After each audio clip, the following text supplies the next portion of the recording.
Tiny apartment, big question.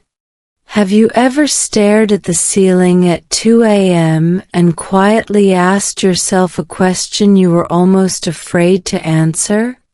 What if the life you worked so hard to build in America still doesn't feel like freedom? In this real English story practice, I want to tell you something honest. There was a time in my tiny California apartment when I seriously wondered, am I free, or am I just escaping? And strangely enough, that question is exactly what helped me finally improve my English listening, speaking, and confidence in the United States. Picture this for a second. My first apartment in California was so small that if I stretched both arms, I could almost touch the kitchen and the bed at the same time. The rent was high, the walls were thin, and the air always smelled faintly like someone else's microwave dinner. Welcome to the American Dream, Compact Edition. During the day, California looked beautiful. Blue sky. Warm sunlight. People jogging like they were born with perfect life balance. But at night, inside that quiet little apartment, my brain liked to play a different movie. A much more uncomfortable one. You see, moving to the United States sounds exciting when you say it fast.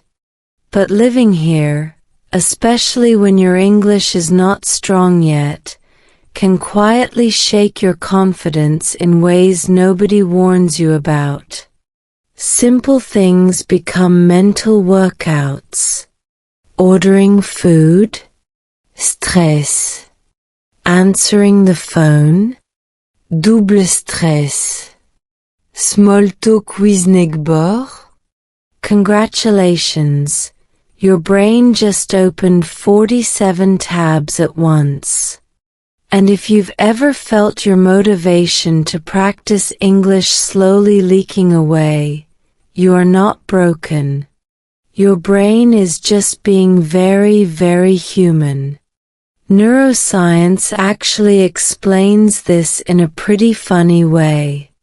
When you use a second language, your brain burns significantly more energy than when you use your native language. Researchers from University College London found that processing a non-native language activates extra regions of the brain related to attention and working memory. Translation: your brain is doing bonus homework whether you like it or not. No wonder you feel tired after just one short conversation in English. Back then, I didn't know the science. I just knew one thing.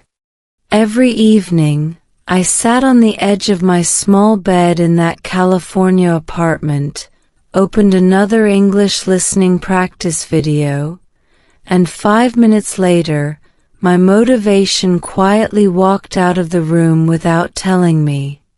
Maybe you've been there too. You press play. You promise yourself, today you will practice seriously. And then suddenly your phone becomes very interesting. Your fridge becomes fascinating. Even the dust on the wall starts to look emotionally complex. Your brain isn't lazy. It's overwhelmed. In my case, the pressure was even heavier because I didn't just want to understand English. You want aider to live in America. That meant understanding fast speech, jokes, cultural references, the whole package. But inside that tiny apartment, reality felt very different from the dream. One night, I remember clearly, I tried to practice speaking out loud. I looked at myself in the mirror and said slowly, My name is. And then I stopped. Not because I forgot the word. Because something inside me felt stuck. Psychologists call this the affective filter, a fancy term for emotional barriers like anxiety, embarrassment, or fear of making mistakes. When your affective filter is high, your brain literally absorbs less language input. It's like trying to pour water into a bottle with the lid still on. Guess what my emotional lid looked like back then? Tight. Very tight. I was worried about my accent. I was worried about sounding slow. I was worried that maybe, just maybe, I didn't belong here yet. So instead of practicing more, I practiced less. Instead of speaking more, I stayed quiet more often. From the outside, life in California still looked fine. But inside my tiny apartment, my confidence was doing a very slow disappearing act. And here's the part most people don't talk about on YouTube. Sometimes when people say they want freedom in America, what they actually mean is they want relief from pressure, from expectations, from the version of themselves that feels stuck. I had to ask myself honestly, was I building a new life? Or was I just running away from discomfort in a different zip code? That question hit harder than my California electricity bill. But something interesting started happening the longer I sat with that uncomfortable feeling. Instead of quitting English completely, I became curious about why my motivation kept dropping. Why did my brain resist something I clearly wanted to improve? Behavioral psychology has a simple but powerful answer. The human brain avoids activities that feel high effort and low reward in the short term. Early English speaking practice often feels exactly like that. Lots of effort, very slow visible progress. To your brain, that's a bad deal. Unless you change the way you experience the process. Sitting alone in that tiny California apartment, I didn't realize it yet, but the problem was never my intelligence. It wasn't my memory. And it definitely wasn't my ability to learn English. The real problem was the environment, the emotional pressure, and the way I was trying to force progress instead of living into it. And funny enough, the breakthrough didn't start in a classroom. It started somewhere much more ordinary. A small neighborhood coffee shop, and one very simple conversation that changed the direction of my real English learning journey in the United States. But that moment came later. First, I had to survive my very confusing first winter in America, and trust me, nobody prepared me for that part. Because freedom feels very different when you're cold, confused, and still translating every sentence in your head. And my next lesson began the moment the California weather, and American culture, stopped feeling so friendly. First winter culture shock. Here is something nobody tells you in those shiny Move to America videos. California can look like summer in the photos, and still feel emotionally cold when you first arrive. My first winter in the United States wasn't dramatic in temperature, no snowstorms, no frozen lakes, but psychologically, it hit like stepping into a freezer wearing a t-shirt. You might think culture shock is loud and obvious. Fireworks, confusion, big mistakes. In reality, it's quiet. It's the moment you walk into a grocery store and suddenly realize you understand every word on the sign, but still feel completely lost. That was me. Outside my tiny California apartment, the air was cool but pleasant. People wore light jackets, walked fast, smiled politely.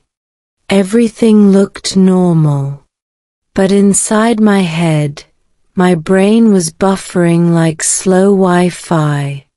Especially in English.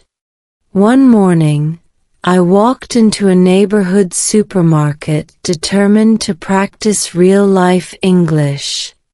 Not textbook English. Not classroom English.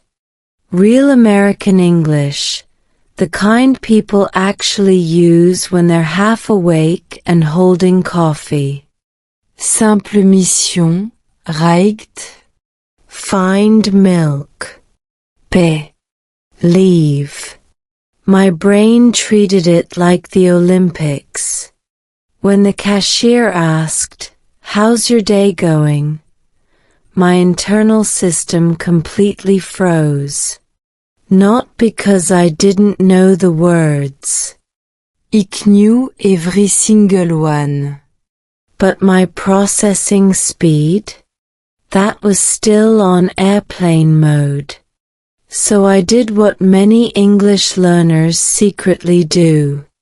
I smiled, nodded, and gave the safest answer in human history. Good. Conversation ended. Mission survived. Confidence. Not so much. If this sounds familiar, you're experiencing something linguists and psychologists both recognize. It's called processing delay in second language environments. Your brain understands, but slower. And in fast-paced American small talk, even a 2-second delay can feel like standing in traffic. Back in my tiny California apartment that evening, I kept replaying that short conversation in my head like a dramatic movie scene. Why didn't I answer more naturally? Why did such an easy interaction feel so heavy? Here's the fascinating part science explains. When you operate in your native language, your brain uses highly automated neural pathways. Think of it like driving on a wide, smooth highway. But when you use a second language, especially in real time, your brain is still building the road while driving on it. No wonder it feels stressful. A 2023 study in bilingual cognition showed that language learners often experience increased cognitive load during spontaneous conversation, especially in culturally unfamiliar environments. Translation into real life? Your brain is juggling vocabulary, grammar, pronunciation, and social expectations, all at once. Basically, your mental CPU is working overtime. End winter, even milde California winter, made everything feel heavier. The days got darker earlier. The evenings inside my small apartment felt longer. Motivation, as you probably know, does not love darkness and isolation. There's actually solid psychology behind this. Seasonal mood shifts can reduce dopamine levels, which directly affects motivation and learning energy. So if you've ever noticed your English listening practice feels harder during colder or darker months, congratulations, your brain is being scientifically predictable. Mine definitely was. There were evenings when I opened an English video, stared at the screen, and felt that quiet resistance again. Not dramatic. Note émotionnelle. Just a soft internal voice saying, Maybe tomorrow. Tomorrow, of course, is motivation's favorite hiding place. But something else was happening too, something more subtle, and honestly, more uncomfortable. Cultural distance. In my home country, casual conversations felt warm and layered. In California, interactions were friendly but efficient. People smiled quickly. Conversations were short. Everyone seemed busy but polite at the same time. At first, my brain misread this completely. I thought maybe people were not interested. Maybe my English was too slow. Maybe I didn't quite fit into the rhythm yet. Psychologists call this cultural interpretation error, when your brain uses old social rules to decode a new cultural environment. And trust me, this can quietly destroy your speaking confidence if you don't notice it. Because the truth? Americans, especially in California, often value friendly but brief interactions. It's not rejection. It's rhythm. But when you're still translating in your head, that rhythm can feel intimidatingly fast. One evening, sitting cross-legged on the floor of my tiny apartment, because yes, I didn't even have a proper chair yet, I had another honest moment with myself. If I keep waiting to feel ready to speak English naturally, I might be waiting forever. That realization was uncomfortable, but also strangely freeing. Because it shifted the question. Instead of asking, why is my English not improving fast enough? I started wondering, what if I'm practicing in a way that my brain secretly hates? That question changed everything later, but at the time, I was still in the messy middle. Still slightly overwhelmed. Still slightly cold. Still slightly unsure whether I was adapting, or just surviving quietly in California. And then came the small moment that began to crack the wall. Not in a classroom. Not in an English course. But in a local coffee shop where one simple interaction forced my brain to wake up in a completely different way. Turns out, real progress sometimes starts with something as ordinary as ordering coffee, and accidentally starting a conversation you didn't plan for. And trust me, that cup of coffee was about to become much more important than I expected. Why English felt so heavy. Have you ever noticed something strange? You can understand English when you read slowly, maybe even follow a real English story practice video without too much trouble. But the moment a real person speaks to you in America, your brain suddenly feels like it's lifting weights at the gym.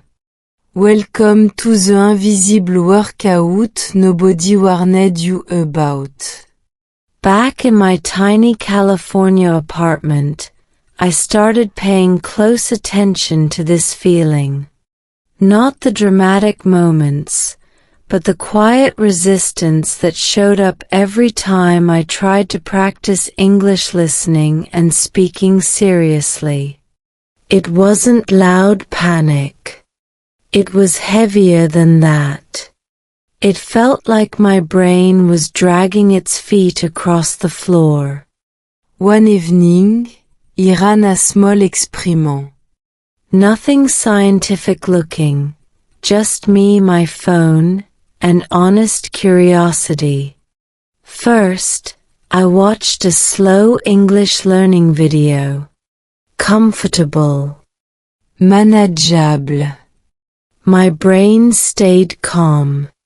Then I switched to a real American vlog. Same language. Completely different emotional experience. Within 2 minutes, my shoulders were tense, my focus started slipping, and my brain quietly whispered its favorite excuse, "This is too fast." Sound familiar? Here's where psychology gets interesting. What I was experiencing is closely related to something called cognitive load theory. In simple terms, your brain has limited working memory. When too many things demand attention at once, vocabulary, pronunciation, cultural context, speed, your mental system starts to feel overloaded. Imagine trying to carry groceries, answer a phone call, and unlock your door at the same time. Possible? Maybe. Comfortable? Absolutely not. That's exactly what real-time English in the United States can feel like for learners. Inside my small California apartment, I began noticing another pattern too. My motivation dropped the fastest when I practiced English in ways that felt disconnected from real life. Textbook dialogues? My brain tolerated them. But real conversations with emotional meaning? My brain woke up. Neuroscience actually supports this. Studies on language acquisition show that emotionally meaningful input activates deeper memory networks in the brain. In other words, your brain remembers what feels real, and quietly ignores what feels artificial. Which explains something I had been avoiding admitting. Part of the reason my English speaking practice felt heavy was because it didn't feel alive yet. I was studying English, but I wasn't living in English. And your brain is surprisingly picky about that difference. There was also something more personal happening under the surface, something many learners don't talk about openly. Identity friction. When you speak your native language, your personality flows naturally. Your humor works. Your timing works. You sound like you. But in a second language, especially in the early stages, your personality can feel temporarily compressed. Simple sentence. Safer words. More pauses. It's not just language difficulty. It's psychological discomfort. One night, ik kokte mezelf doin something almost funny. I was rehearsing a simple sentence before calling customer service. Yes, full rehearsal mode, and I suddenly realized something. I wasn't afraid of English. I was afraid of sounding like a smaller version of myself. That realization hit differently, because it meant the resistance I felt wasn't laziness. It wasn't lack of discipline. It was my brain protecting my identity in an unfamiliar environment. Psychologists sometimes refer to this as language ego, the emotional sensitivity tied to using a non-native language. When your language ego feels threatened, your brain increases anxiety signals, which raises that famous affective filter we talked about earlier. Translation into real life? Your brain hits the brakes, even when you consciously want to accelerate. And here's the part that changed my perspective the most. The heaviness wasn't proof that English was too hard for me. It was proof that my brain was still in adaptation mode. Big difference. Because if something is impossible, effort doesn't help. But if something is unfamiliar, the right kind of exposure changes everything. That's when I stopped asking, how can I force myself to study more? And started asking a better question. How can I make English feel less like a test, and more like real life in California? Behavioral science has a very clear answer to that. Habits stick better when they are tied to existing routines and real-world rewards. In other words, your brain prefers learning that feels immediately useful and emotionally relevant. Which explained why my progress had been slow. I was practicing in isolation, inside my tiny apartment, while real English was happening outside my door every single day. That gap mattered more than I realized. Because the brain doesn't just learn language from repetition. It learns from context, emotion, and human connection. And funny enough, the moment that finally shifted my approach wasn't planned. It wasn't scheduled. It definitely wasn't part of any official English learning strategy. It happened on an ordinary California morning, when I walked into a neighborhood coffee shop just trying to order something simple. What I didn't know at the time was that this small, almost forgettable moment would quietly become the turning point in my entire real English learning journey in the United States. Sometimes progress doesn't start with a perfect study plan. Sometimes it starts with one slightly awkward conversation, and the decision not to run away from it. And trust me, that coffee shop moment was about to test my English in ways my tiny apartment never could. The coffee shop turning point. The moment that quietly changed my entire real English story practice journey did not look impressive at all. No dramatic music. No inspirational speech. Just one slightly nervous person, me, standing in line at a small California coffee shop, trying to remember how Americans order drinks without sounding like a confused robot. If you've ever practiced English listening and speaking in real life, You know this moment. Your heart beats a little faster. Your brain suddenly reviews vocabulary like it's cramming for a final exam. And the menu board above the counter? It might as well be written in ancient hieroglyphics. That morning, California was bright and cool. The kind of weather that looks perfect in Instagram photos. But inside my head, the familiar pressure was already warming up.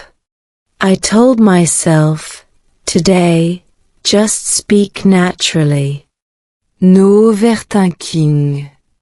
My brain immediately ignored that advice. When it was finally my turn, the barista, cheerful, fast-talking, and clearly born speaking English at high speed, smiled and asked, "What can I get started for you?" Simple sentence. Very normal. My brain still needed half a second longer than I wanted. But this time, something was different.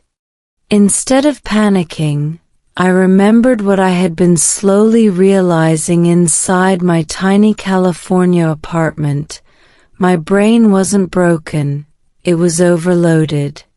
And overloaded systems don't need pressure. They need breathing room. So I slowed down on purpose. Idée like, a small latte, please. Not perfect. Not fast. But clear. And here's the tiny moment that changed everything. The barista didn't rush me. She didn't look confused.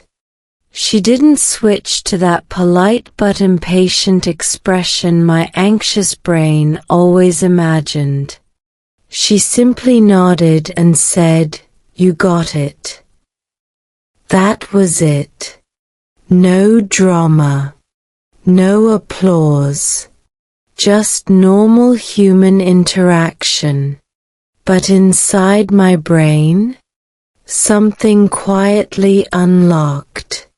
Because what happened next was even more important than the order itself. While waiting for my drink, the barista glanced back and asked casually, "Are you new around here?" Now, in textbook English practice, this is where conversations are clean and predictable.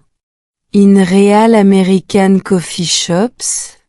Conversations are slightly messy, slightly fast, and emotionally real. For about 1 second, my old habit almost returned, the polite smile, the safe one-word answer, the quick escape. But another thought interrupted. If I keep escaping small conversations, how will my English-speaking confidence ever grow? So I tried something different. Not perfect English. Just honnête English. Yeah. I just moved to California recently. Was my grammar flawless? Probably not. Was my pronunciation movie-level smooth? Definitely not. But something fascinating happened, something backed by language acquisition research. The conversation kept flowing. The barista smiled wider.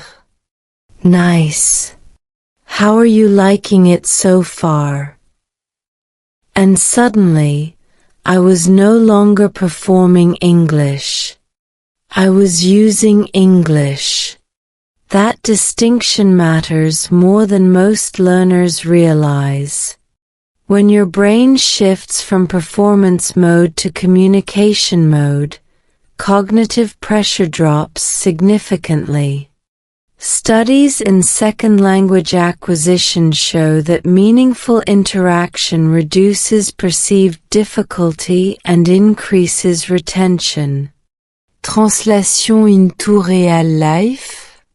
Your brain relaxes when the goal becomes connection instead of perfection.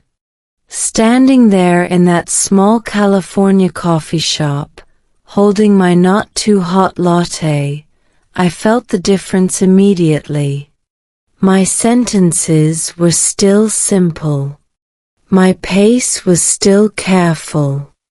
But the heavy feeling, the one that used to sit on my shoulders, started to loosen. Not disappear, but loosen. And once your brain experiences that even once, something important changes. You begin to trust the process a little more. On the walk back to my tiny apartment, I kept replaying the conversation, but this time, not with embarrassment. With curiosity. Why did that interaction feel easier than all those hours of isolated English listening practice? The answer is beautifully simple. Because my brain finally had context, emotion, and real human feedback all at the same time. Language is not just vocabulary plus grammar. It is social prediction, emotional safety, and real-time meaning. When those pieces align, learning accelerates in ways textbooks rarely explain. Later that evening, I did something small but strategic. Instead of opening another random English video, I searched for real English conversations in coffee shops. Not because coffee vocabulary was magical, but because my brain had already built a fresh, emotionally positive memory around that context. This is called context-dependent learning, and it's incredibly powerful. Your brain remembers better when new input connects to recent real experiences.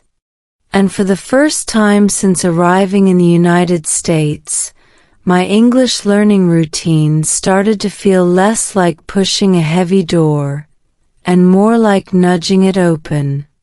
Of course, one successful coffee order does not magically solve everything. My accent was still there. My listening speed still needed work. And yes, awkward moments were still waiting for me around the corner. But something fundamental had shifted. I stopped treating English like an exam to survive, and started treating it like a life to participate in. That mindset change didn't just improve my language skills. It quietly opened the door to something I wasn't expecting at all. Because not long after that coffee shop morning, I met someone who would completely reshape both my English journey in America and my understanding of connection across cultures. And trust me, I did not see that coming. Learning through real life. If someone had told me earlier that the fastest way to improve my English listening and speaking in the United States was not inside my tiny California apartment, but outside in ordinary daily life, I probably would have smiled politely and gone back to my study playlist. But after that small coffee shop breakthrough, my brain was finally ready to test a new theory. What if English becomes easier when it stops feeling like homework? So I started an experiment, quiet, simple, and honestly a little awkward at first. Instead of waiting until my English felt perfect, I began using it in small low-pressure moments throughout my day. Notroïque moment. Very normal ones. The first change was almost laughably small. At the grocery store, instead of silently scanning items and escaping through self-checkout like a ninja, I chose the human cashier line. Yes, my introverted nervous system filed an official complaint. But something interesting happened. Because I had already survived the coffee shop conversation, my brain didn't panic as quickly. It still worked hard, make no mistake, but the heavy emotional weight was lighter. This matters more than most learners realize. Psychologists studying exposure therapy have long shown that gradual repeated exposure to mildly uncomfortable situations reduces anxiety over time. Your nervous system learns, "Oh, we didn't die last time. Maybe this is manageable." Language learning follows the same pattern. The more real interactions your brain survives, the less dramatic it becomes about future ones. Soibul-toi tinau kolmai micro-English moment. Nothing fancy. Just tiny real-life interactions that forced my brain to stay awake in English. At the post office, I asked one extra question. At the apartment office, I made one extra comment about the weather.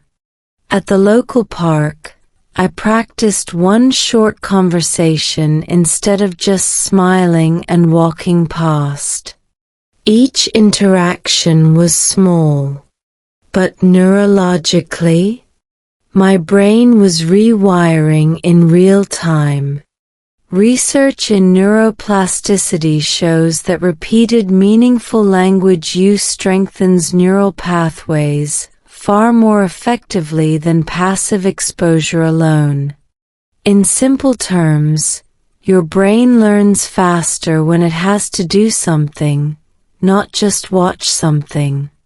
Inside my tiny California apartment, I had been consuming English. Outside, I started participating in English. Huge difference. Of course, not every moment was smooth and cinematic.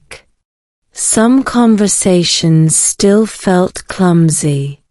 Sometimes I had to ask people to repeat themselves.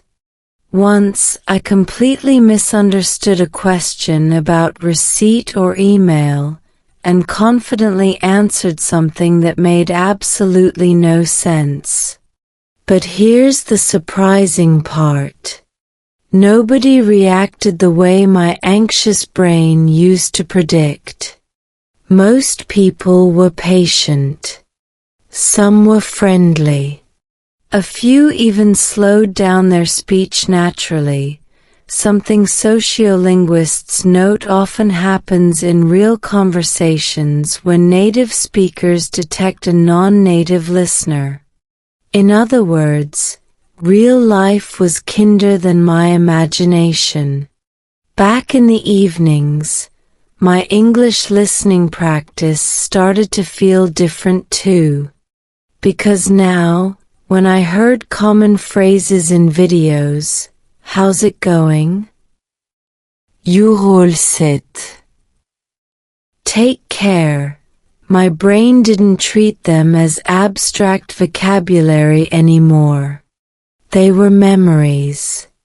Contexte riche memory. And memory with emotion sticks far better than memory from repetition alone. There's strong cognitive science behind this. The hippocampus, the brain's memory center, encodes information more deeply when it is tied to meaningful personal experience. That's why you remember embarrassing moments from 10 years ago, but forget vocabulary lists from last week. Your brain is not lazy. It is selective. And slowly, inside my California routine, something unexpected began happening. English stopped feeling like a separate subject in my life. It started blending into my daily rhythm. Morning coffee, short conversation, grocery run, quick exchange, apartment hallway small talk. Tiny moments, but powerful accumulation. Behavioral scientists call this the compound effect of micro-habits. Small consistent actions, repeated over time, produce disproportionately large results. Not because each action is impressive, but because the brain adapts quietly in the background. Looking back now, that phase was the real foundation of my progress. Note de l'Instudie Session. Not the perfectly organized vocabulary lists. The messy, human, slightly awkward real-life usage. And here's where the story takes a more personal turn. Because during one of those completely ordinary California days, the kind that looks forgettable from the outside, my routine intersected with someone unexpected. It didn't feel dramatic at first. No slow motion movie scène. Just a normal moment that slowly became anything but normal. And what started as another small real English conversation was about to grow into something that would challenge not just my language skills, but my understanding of culture, connection, and what it really means to build a life in America. Turns out, learning English through real life was only the beginning. The real test was about to become much more personal. Meeting her changed everything. Sometimes the biggest turning points in your real English learning journey don't arrive with warning signs. No dramatique musique. No flashing subtitles saying, "Important life moment loading." Just an ordinary California afternoon that quietly rearranges your future. The day I met her started in the most unromantic place possible, the laundry room of my apartment complex. Yes. Not a beach. Not a cafe. A laundry room that smelled faintly like detergent and mild life disappointment. If you've ever lived in a small California apartment, you know the scene. Machineuming. People avoiding eye contact. Everyone pretending they are deeply fascinated by their phone while waiting for socks to finish their dramatic spinning performance. I was there doing exactly that, half checking my phone, half mentally reviewing English phrases like a nervous student before a pop quiz. Because even though my English speaking confidence had improved a little through daily life practice, spontaneous conversations still made my brain do warm-up stretches. Then she walked in. Not in slow motion, sorry, no Hollywood effects, but with the calm, natural energy of someone completely comfortable in the space. She carried a laundry basket, glanced at the machines, and then looked at me with a small polite smile. And here's the tiny moment that mattered. She spoke first. Is this one available? Simple sentence. Clear. Normal American speed. Old me, the version from my early days in the tiny apartment, might have panicked internally. But something had changed after weeks of real-life exposure. My brain still worked. But it didn't freeze. Yeah, I said, stepping slightly aside. It just finished. Not poetic.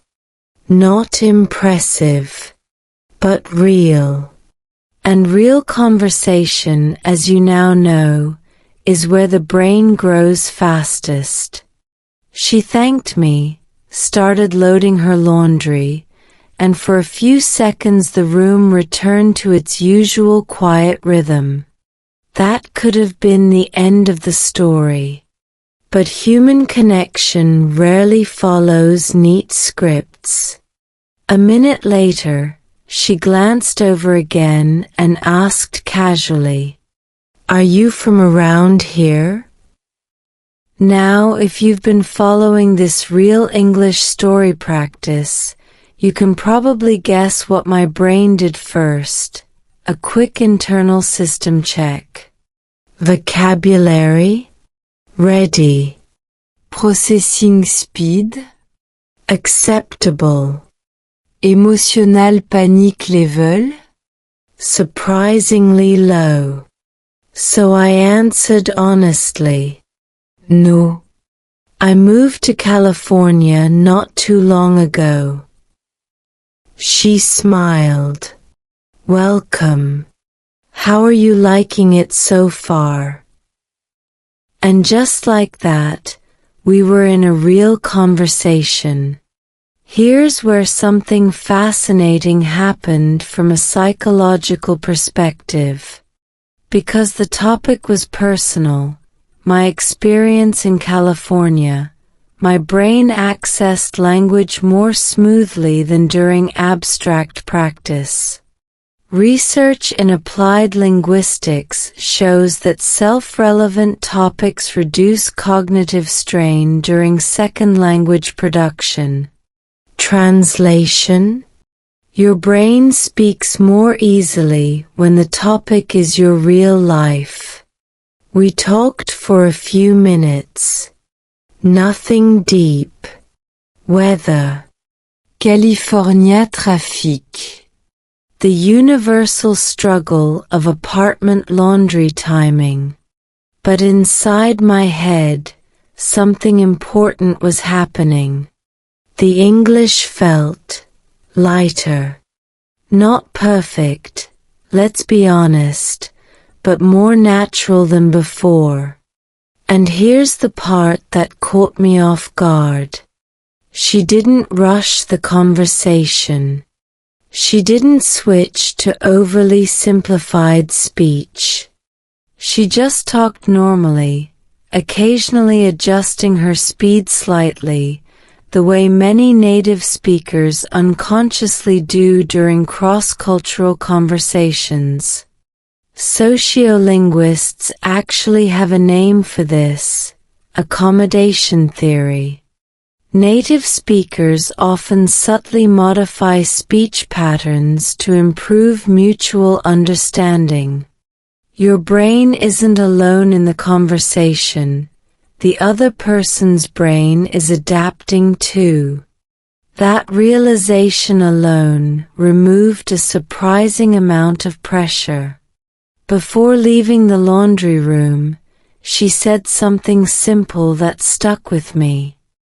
"It was nice talking with you." Such a small sentence. But for someone rebuilding confidence in English inside a tiny California apartment, it landed differently. Because for the first time, my brain registered something clearly. This is working. Not perfectly.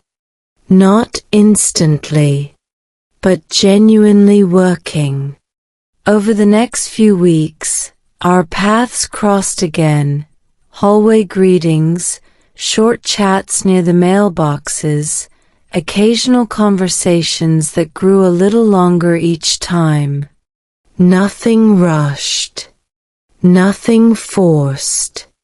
And without me fully noticing at first, my English listening and speaking skills were improving in the most powerful way possible, through emotionally meaningful repetition. Neuroscience consistently shows that repeated positive social interactions strengthen both language fluency and confidence networks in the brain. In simple terms, your brain learns fastest when language is tied to human connection. And connection was exactly what was quietly growing. Of course, cross-cultural communication is never completely smooth. There were moments I misunderstood jokes. Moments I needed clarification. Moments where my sentence structure came out slightly backwards. But something had fundamentally shifted since my early days in that apartment.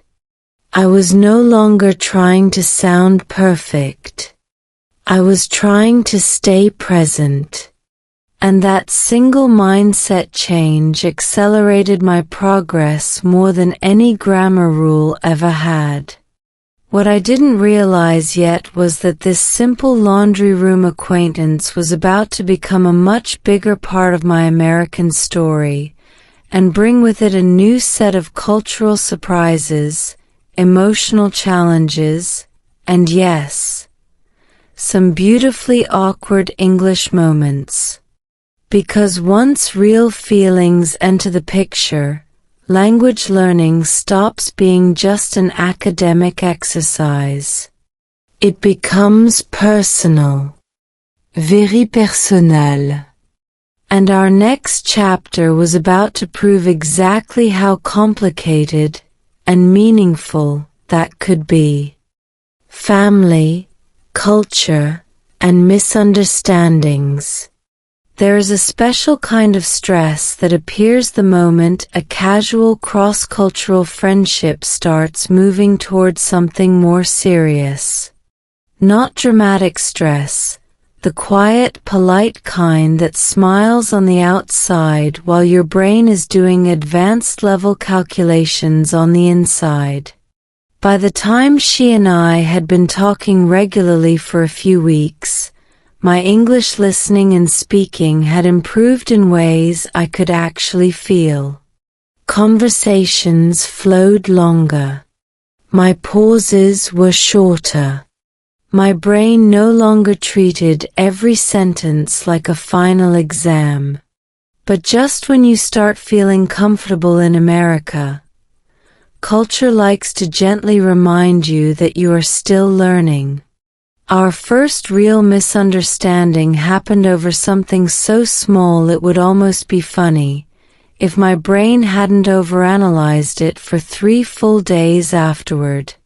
We were sitting at a small outdoor cafe in California. Late afternoon sun. People walking dogs. The kind of peaceful American scene that looks effortless from the outside. At one point, she said casually, "We should do this again sometime." Now, if English is your first language, your brain probably processes that sentence instantly. Friendly. Open-ended. Polite. My brain? It opened 12 interpretation tabs at once.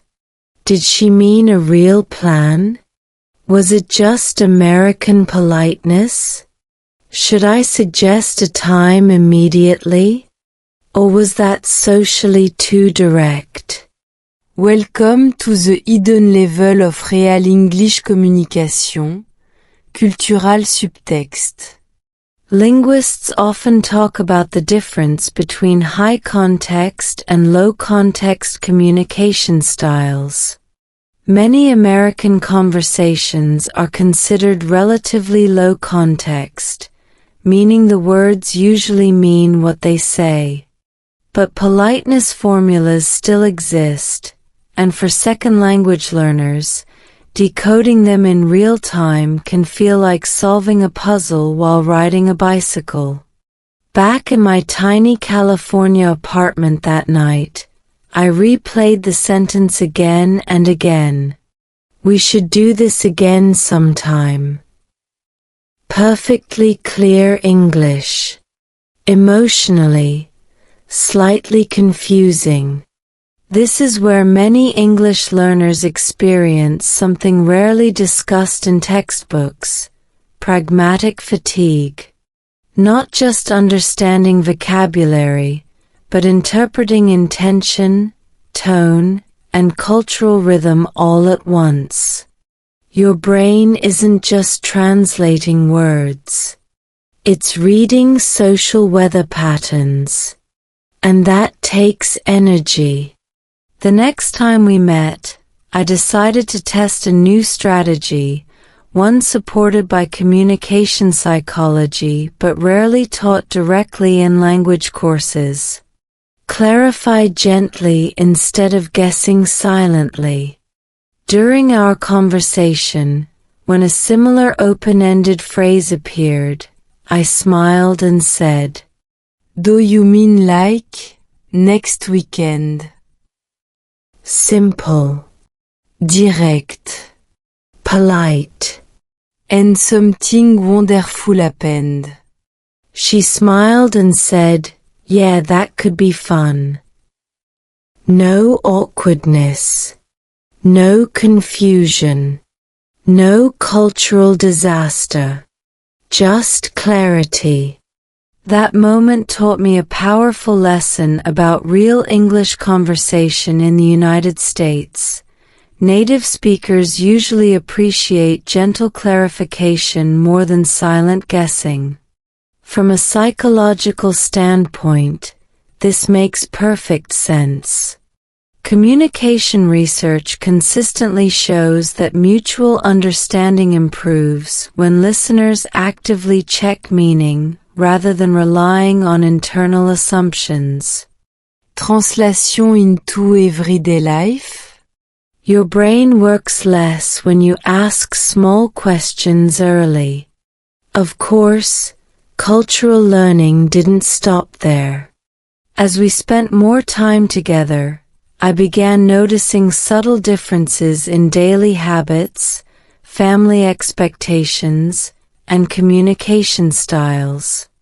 Nothing dramatic, just the quiet contrasts that appear when two people grow up in different cultural environments. For example, American casual planning felt more flexible than what I was used to. "Let's play it by ear," she once said, and my brain immediately paused. Play, what? By which ear? Yes, idioms, the natural enemy of every serious English learner. Instead of pretending I understood, old habit, I asked. She laughed gently and explained. No judgment. No impatience. And each of these small moments did something important inside my brain. They lowered the emotional barrier. Remember the affective filter we talked about earlier? Every positive, low-stress interaction was slowly turning that filter down. Neuroscience research shows that when anxiety decreases, language processing efficiency improves significantly. In simple terms, comfort accelerates fluency. But the real cultural stretch came when conversations started touching family topics. In the United States, discussions about family background can appear earlier and more casually in relationships than in some other cultures. When she first asked about my family back home, I noticed my brain doing that familiar slow-motion processing again, not because of vocabulary, but because of emotional context. How much detail is normal here? How personal is too personal? Cross-cultural relationships often involve this invisible negotiation. Not conflict, just calibration. So I stayed honest but simple. And interestingly, that approach worked better than any perfectly constructed sentence ever had. Because here's what I was slowly discovering through real life in California. People don't connect to perfect English. They connect to clear, human English. Of course, the deeper the connection grew, the more complex the emotional and cultural layers became. That's the beautiful and slightly terrifying reality of building relationships in a second language. You don't just learn new words. You learn new ways of being understood. And just when I thought I was finally finding my rhythm, balancing language, culture, and connection, life prepared one more quiet test. The kind that arrives late at night, in your tiny apartment, when motivation drops, doubts get louder, and your brain starts asking uncomfortable questions again. Because progress is rarely a straight line. And my most difficult moment in this entire real English learning journey in America was still waiting just around the corner. The night he almost gave up. Progress has a funny sense of humor. Just when you start feeling quietly confident in your English listening and speaking journey, life likes to dim the lights and run a stress test you didn't schedule. My hardest night in California did not come during my first week.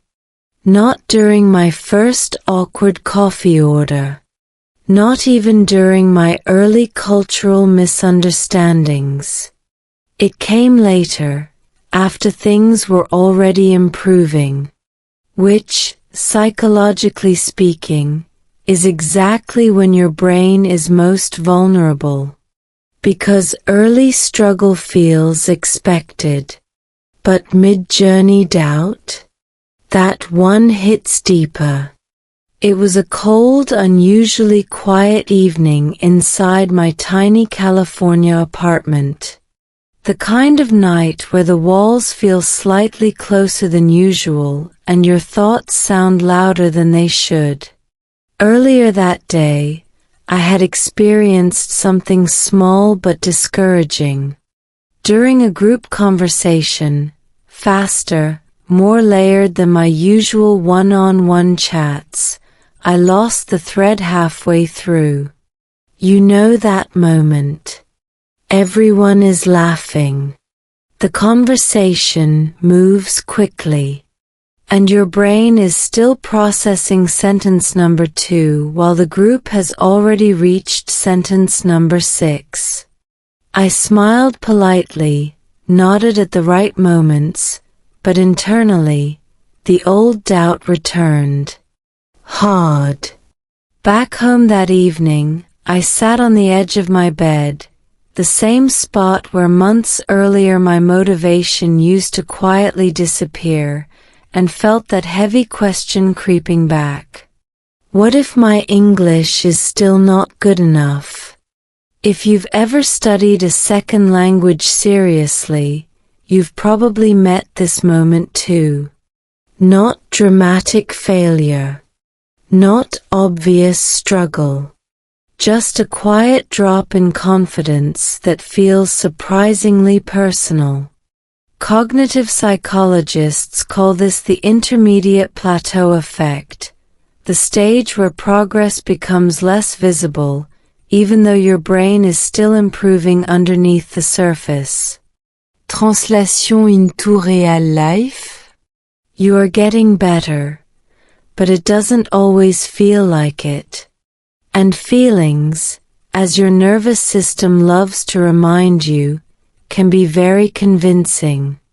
That night, I opened my usual English listening practice video and closed it again after 3 minutes. Not because I couldn't understand, because my motivation had quietly slipped out the back door. This is where many learners unknowingly sabotage themselves. When emotional fatigue rises, the brain's threat detection system, primarily the amygdala, becomes more active. When that happens, working memory efficiency drops. Language processing filevier. Focus becomes fragile. In simple words, stress makes English feel harder than it actually is.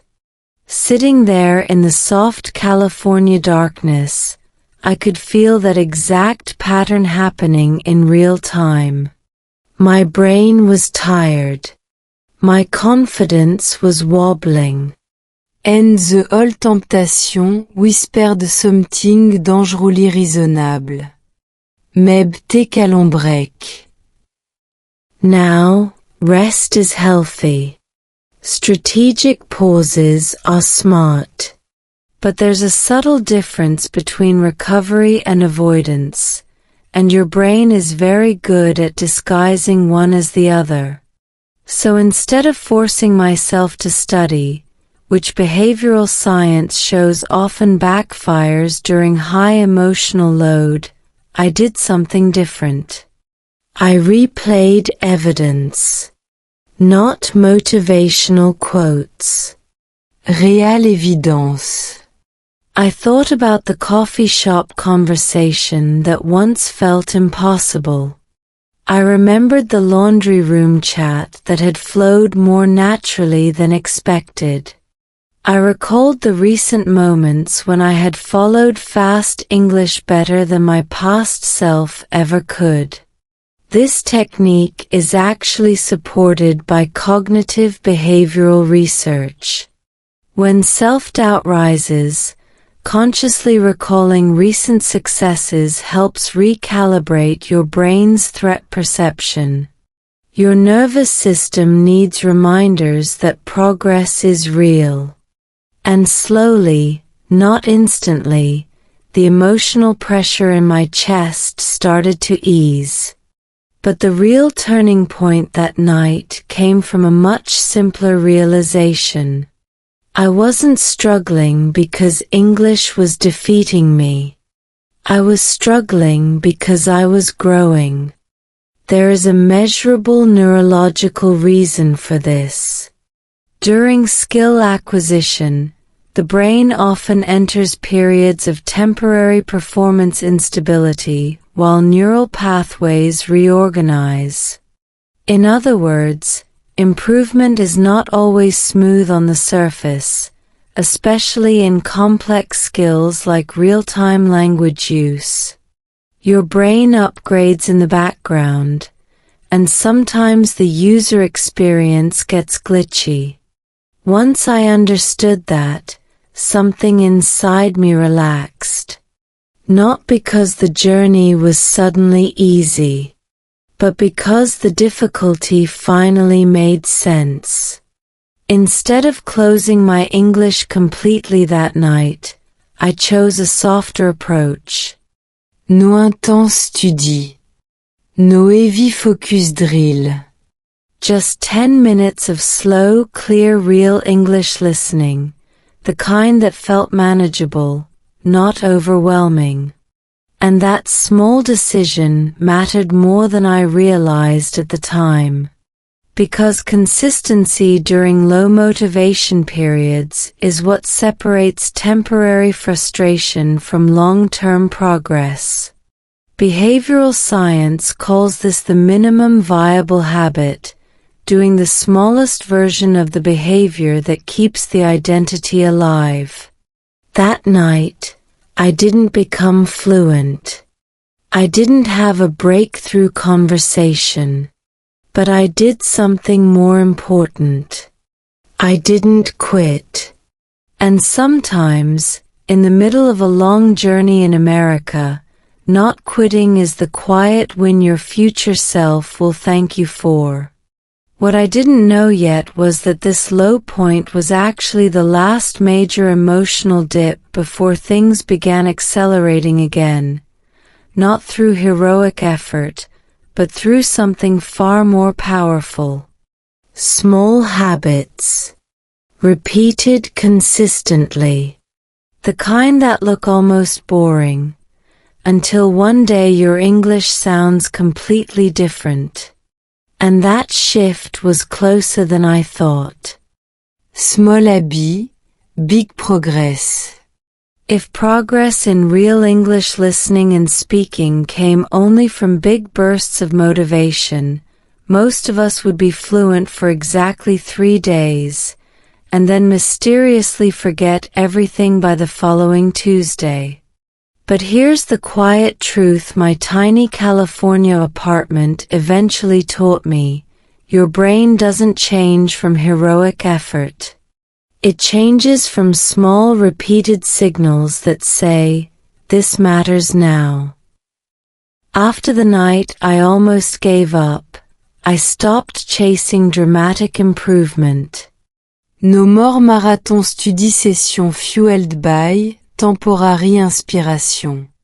No more unrealistic promises to suddenly become super disciplined. Instead, I built something much less impressive on the surface. Micro habits.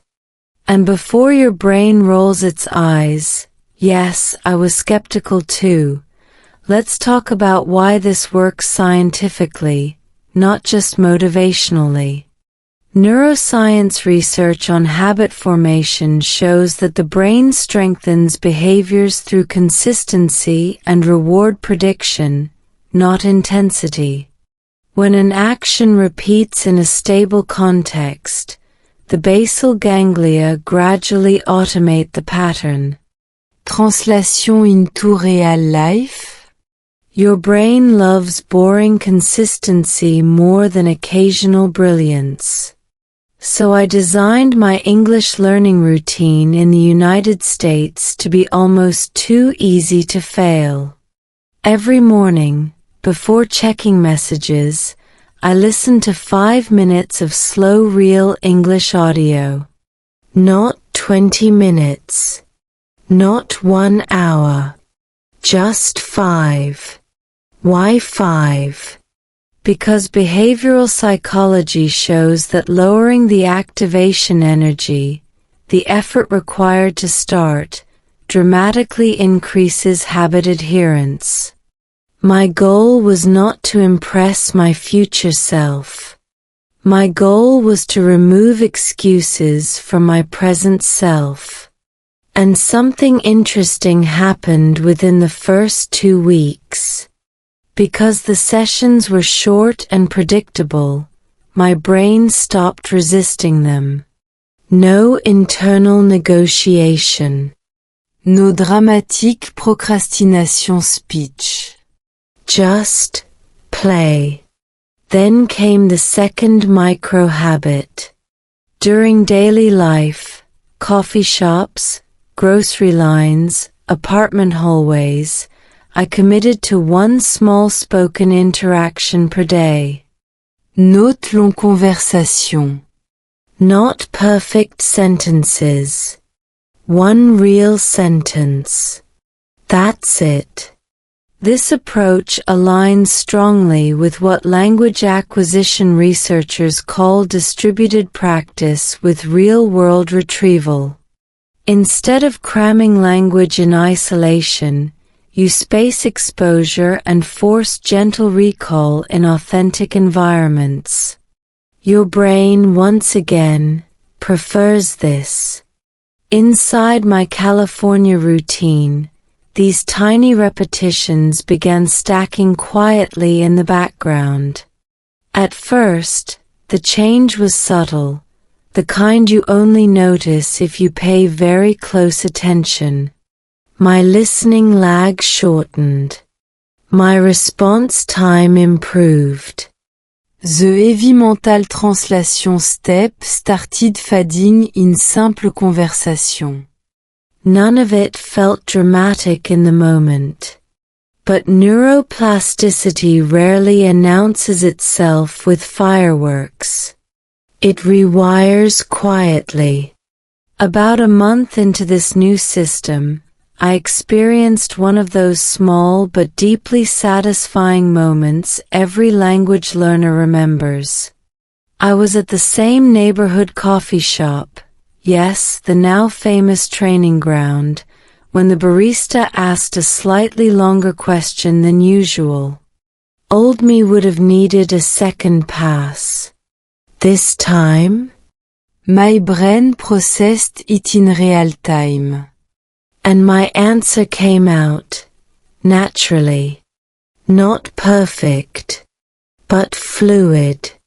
That was the moment I knew the micro-habits were working. Cognitive science explains why this shift feels so sudden. Skill acquisition often follows a threshold effect. Progress appears slow for a while, then suddenly becomes noticeable once neural efficiency crosses a certain point. In simple terms, your brain was upgrading quietly, until one day the performance catches up. Of course, life in America continued to provide plenty of unpredictable practice. Fast speaker. Groupe conversation.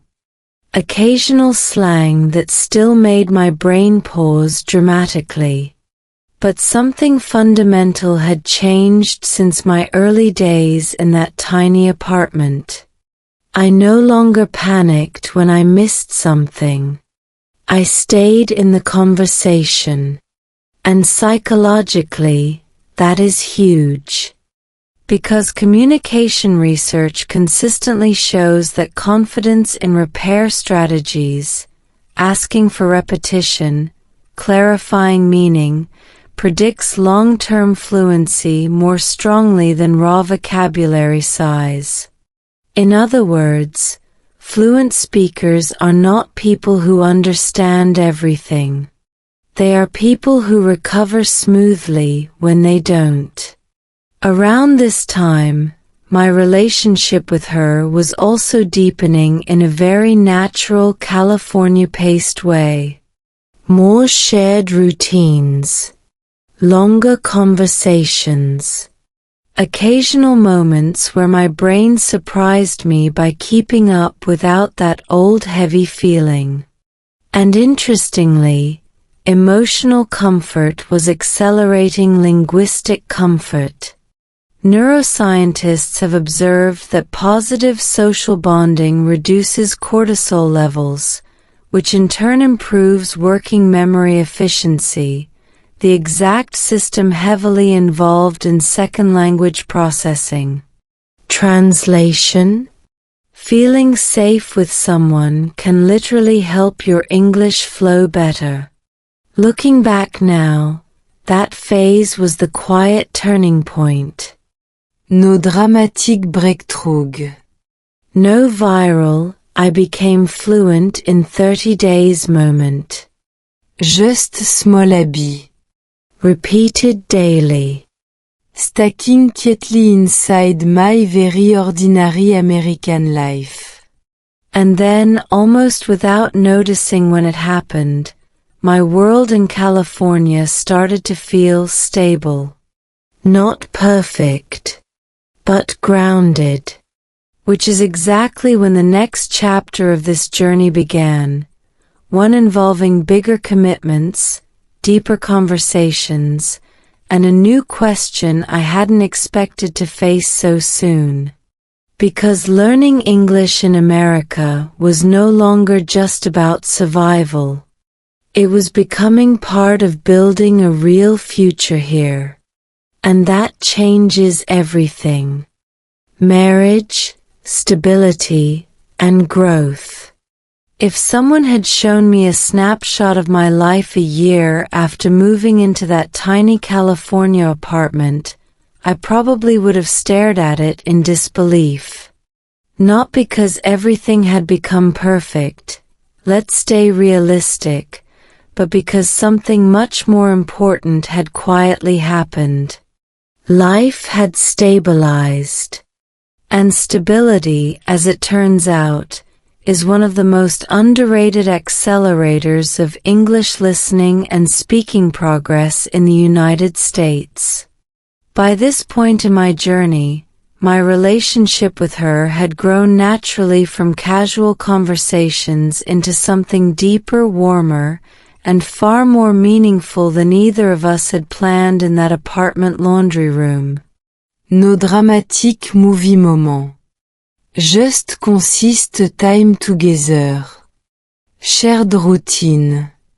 Longer conversations that no longer made my brain feel like it was running a marathon. And somewhere along the way, the word future started appearing more often in our discussions. Now, here's where many language learners experience a hidden psychological shift that almost nobody talks about. When your emotional life becomes more rooted in your second language environment, your brain begins reallocating attention resources differently. Researchers in bilingual adaptation have observed that increased personal investment in the target language culture often correlates with faster spontaneous processing. In simple words, when your life becomes real in English, your brain stops treating English like a temporary visitor. It starts treating it like home territory. That transition was happening quietly inside me. Simple evidence showed up everywhere. I was following conversations in restaurants without mentally translating every sentence. Phone calls, once my personal nightmare, became manageable. Even group conversations, while still occasionally fast, no longer triggered that old internal panic spike. Neurocognitively, this makes perfect sense. Repeated real-world exposure strengthens automaticity, the brain's ability to process language with reduced conscious effort. Functional MRI studies have shown that as second language proficiency increases, brain activity shifts from high-effort executive regions toward more efficient, automated pathways. Translation into daily life. English was starting to feel lighter because my brain was finally building shortcuts. Around this time, she and I began having more serious conversations about long-term plans. And let me tell you, discussing relationships, expectations, and future logistics in a second language is its own special level of mental gymnastics. Not because the vocabulary is impossible. Because the emotional precision matters more. You don't just want to be understood. You want to be understood correctly. There's a subtle but powerful difference. One evening, sitting together in a quiet California park, we talked about family expectations, cultural differences, and what building a shared life might realistically look like. Months earlier, a conversation like this would have overwhelmed my processing speed.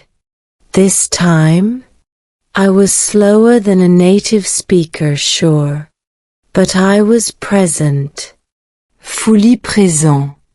And presence, according to communication psychology, is one of the strongest predictors of perceived fluency in real conversations. People don't measure your grammar in emotional discussions, they feel your engagement. That realization removed another layer of pressure I hadn't even known I was carrying. Eventually, our conversations led to a decision that once would have terrified the earlier version of me, living nervously inside that tiny apartment. We decided to move forward together. Marriage wasn't a sudden leap.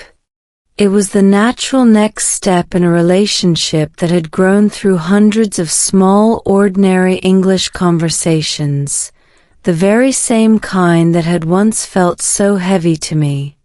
And here's something beautifully ironic. By the time we were planning our life together, English was no longer the main obstacle I worried about. Logistics? Sure. Paperwork? Absolutely. But communication? That part had become workable. Not flawless, but solid enough to support real life. From a learning science perspective, this stage reflects what experts call functional fluency, the ability to operate effectively in everyday environments even without perfect native-level control. Most successful long-term language users live comfortably at this level. Perfection is not required. Participation is. Life in California began settling into a rhythm that would have seemed impossible during my early days of doubt. Morning coffee together. Shared grocery runs. Occasional family video calls that once would have made my English confidence wobble, now handled with surprising calm. My tiny apartment, once a symbol of uncertainty, had quietly become the training ground that built everything. But the most important shift wasn't external. It was internal. Because stability does something powerful to the human brain. When your nervous system stops operating in survival mode, cognitive resources free up for growth, creativity, and deeper language processing. Chronic stress decreases working memory efficiency, emotional security restores it. In plain English? Feeling safe makes your brain smarter. And for the first time since arriving in the United States, I could feel that safety settling in. Of course, the story wasn't finished. Because just when life starts feeling comfortable, reflection usually follows. Late one evening, sitting again in that familiar small California space, I found myself returning to the question that had quietly started this entire journey. Freedom. What did it actually mean? Was I truly free now? Or had I simply built a more comfortable version of escape? The answer took longer to understand than I expected. But when it finally clicked, it changed the way I saw my entire journey in America. Freedom versus escaping. Freedom is one of those words that sounds simple, until you actually try to live inside it. For months, maybe even years, I had been telling myself a very clean story about my life in the United States. I moved to California. I worked on my English listening and speaking. I built relationships. I adapted. On paper, everything looked like progress. But one quiet evening, sitting again in my tiny California apartment, yes, the same humble place where so many of my mental battles had started, a different question surfaced. Not dramatic, not loud, just persistent. Was I truly free, or had I just become more comfortable running away from discomfort? If that question feels slightly uncomfortable to hear, good. Mine did too. Because here's something psychology rarely sugarcoats. Humans are incredibly good at renaming avoidance as growth. We move cities, change routines, even learn new languages, sometimes not purely to expand our lives, but to escape versions of ourselves that feel stuck. And early in my American journey, if I'm being completely honest with you in this real English story practice, part of my motivation had exactly that flavor. I wanted opportunity, yes. But I also wanted distance from pressure, from expectations, from the quiet voice that used to say, "You should be further ahead by now." There's actual research supporting this emotional pattern. Behavioral psychologists describe something called experiential avoidance, the tendency to change environments in order to reduce uncomfortable internal states. It's not always bad. Sometimes it's necessary. But it becomes a problem when the environment changes, and the same internal patterns quietly follow you. And sitting there that night in California, I had to admit something important. English had not magically fixed my confidence. Time and intentional practice had. The tiny apartment had not given me freedom. The small, repeated decisions inside it had. That realization was both humbling and strangely empowering, because it meant something very practical for anyone working on real English fluency in the United States. Your environment can support growth, but it cannot replace it. For a moment, I mentally replayed my early days again, the heavy listening sessions, the awkward coffee orders, the laundry room conversation that once made my brain do nervous gymnastics. Back then, I thought freedom would feel like effort disappearing. But neuroscience tells a different story. True skill acquisition doesn't remove effort completely.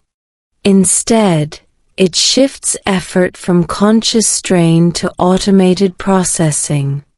Brain imaging studies show that as second language proficiency increases, activity in the prefrontal cortex, high effort control decreases while more efficient language networks take over.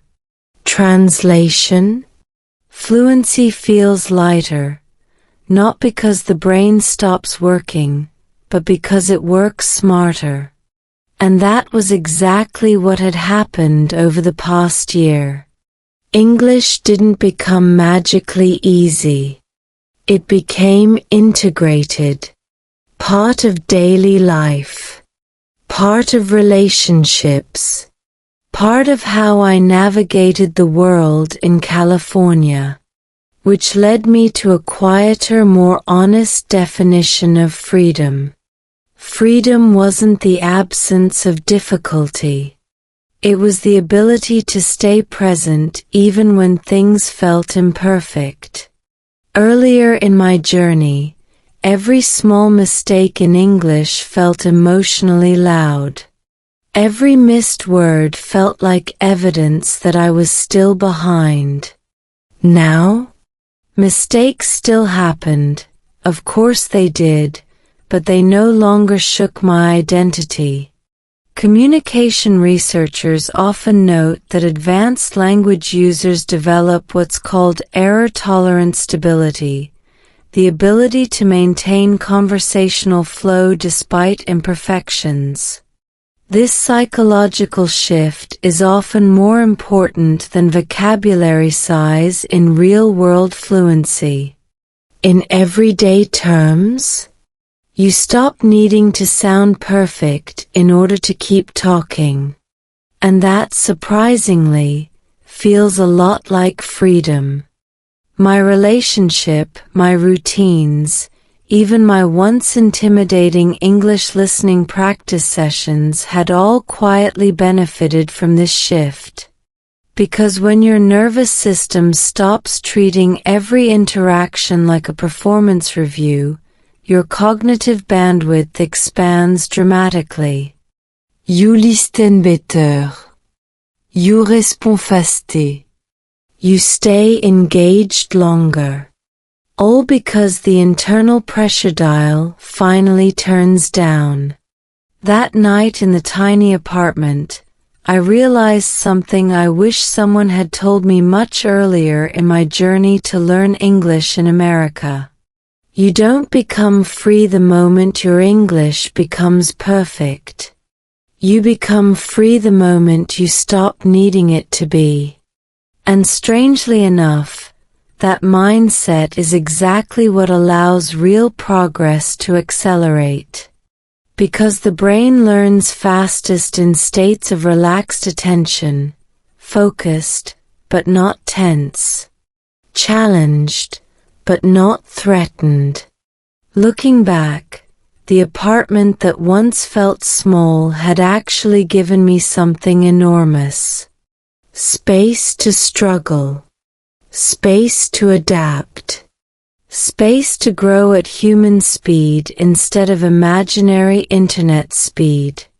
And once that understanding settled in, the final chapter of this journey began to come into focus. Not with fireworks. Not with a dramatic "I'm fluent now" moment, but with something much more meaningful. A quiet, grounded sense that the life I was building in California, language, relationships, future and all, was finally starting to feel like mine. And the ending to this story turned out to be warmer than I ever expected when I first stood nervously in that tiny apartment. A warm, hopeful ending. If you had walked past my tiny California apartment in those early months, you would have seen nothing remarkable. Just another small unit in a long row of buildings. Thin walls. Modest furniture. One person inside trying very hard not to feel overwhelmed by real English conversations in the United States. From the outside, it never looked like the beginning of a life transformation. But that's the quiet truth about growth most people miss. It rarely looks impressive while it's happening. Now, standing on the other side of this journey, not at perfection, but at something much more valuable, I can finally see what that small apartment was really teaching me all along. Not just English. Not just cultural adaptation. But emotional endurance. Because here's what changed most over time. My English listening and speaking skills improved, yes. That part is measurable. Faster processing. Smoother response. Less mental translation. All the technical markers of progress showed up gradually, exactly the way neuroscience predicts when consistent exposure meets reduced anxiety. But the deeper shift à peine somewhere quietté. I stopped feeling like a temporary visitor in my own life. That's a powerful psychological milestone. Researchers studying long-term second language adaptation often describe a phase called identity integration, The point where the new language stops feeling like borrowed clothing and starts feeling like part of your natural expression. That was the real turning point. Not when my grammar improved. Not when my listening got faster. When my nervous system finally relaxed enough to participate fully in daily life. These days, my mornings in California look very ordinary, and that's exactly why they feel meaningful. Coffee brewing. Casual conversation flowing without that old heavy pause. Small jokes landing more naturally than they used to. Nothing cinematic. But deeply real. My relationship, the one that began in that detergent-scented laundry room, grew into something steady and warm. We learned each other's rhythms, cultural habits, and yes, even each other's communication quirks. Were there still moments of confusion sometimes? Of course. Cross-cultural relationships don't come with autocorrect. But the difference now is emotional resilience. When misunderstandings appear, they no longer trigger that old internal spiral of doubt about my English ability. Communication researchers call this interactional confidence, the belief that you can repair meaning in real time. In everyday language, you trust yourself to handle the conversation. And trust change everything. Looking back, the most surprising lesson from my real English learning journey in America is this. Fluency did not arrive in one dramatic moment. It accumulated quietly. 5-minute listening session. 1 sentence conversation. Small brave moments in coffee shops and grocery lines. Neuroplasticity loves repetition more than intensity. The brain strengthens what it experiences consistently, not what it attempts heroically once in a while. If you are somewhere in the middle of your own English journey right now, maybe feeling stuck, maybe feeling slower than you expected, I want you to hear this part clearly. What feels slow today may actually be your brain building the exact foundation it needs. Functional MRI studies repeatedly show that language networks reorganize gradually, often below conscious awareness.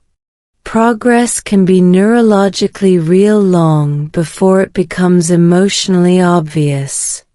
In simple terms, your brain might already be improving, even if your confidence hasn't caught up yet. The tiny California apartment that once made me question everything eventually became something else entirely.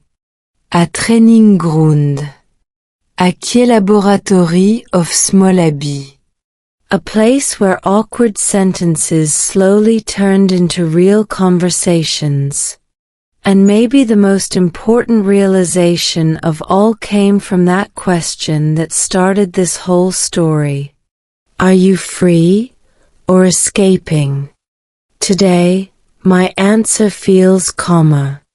Freedom isn't living without mistakes. Freedom isn't speaking perfect English at native speed. Freedom is staying in the conversation, in life, in relationships, in uncomfortable growth, without needing to run away when things feel imperfect. If you keep showing up for your English listening and speaking practice, even in small ways, your brain will adapt. Not magically. Not overnight. But reliably. And one day, often when you least expect it, you'll notice something subtle and beautiful. You're no longer translating every sentence. You're no longer panicking during small talk. You're just living In English. in your new environment. In your own steadily growing confidence. And that quiet moment? That's when you realize the journey was working long before you gave yourself credit for it. So wherever you are right now in your English journey in the United States, keep going gently, keep practicing consistently, and most importantly, keep participating in real life. Because progress loves patience more than pressure. Before you leave, let me ask you something quietly powerful. What if your English is already improving, just slower and deeper than you expected? Most people quit right before their brain begins to rewire. Most people stay silent right before their confidence is about to unlock. But you? You restir. And that matters more than perfect grammar. If this real English story practice helped you feel calmer, more motivated, or simply less alone on your English listening and speaking journey in the United States, don't stop the momentum now. Subscribe to the channel for more slow, clear, real-life English stories. Like the video so YouTube knows this content helps learners like you. Comment below, are you building freedom, or still escaping? Your next breakthrough in real English fluency might be just one story away. Stay curious. Stay patient. And I'll see you in the next video.